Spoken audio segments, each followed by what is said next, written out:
Sektor pajak menjadi sektor yang potensial dalam pendapatan asli daerah di Provinsi Sumatera Selatan, terkhusus pada sektor pajak kendaraan bermotor.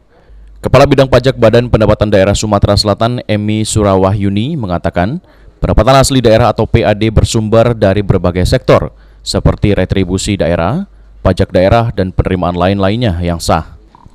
Untuk sektor pajak daerah, khususnya di tahun 2020 lalu, kontribusinya bagi PAD cukup besar, yakni mencapai lebih dari 75%, mengingat realisasi pajak daerah pada tahun 2020 lalu melebihi angka 102%.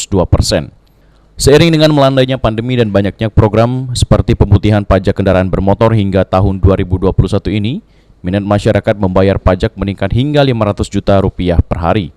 Diyakini dengan kondisi tersebut pada tahun 2021 ini, pajak akan kembali menyumbang angka yang cukup besar bagi PAD Provinsi Sumatera Selatan. Ini mungkin sumbangannya sejauh ini berapa persen sudah? Untuk pajak daerah terhadap PAD. Kalau PAD sendiri kan terdiri dari pajak daerah, retribusi daerah, dan penerimaan lain-lain yang sah.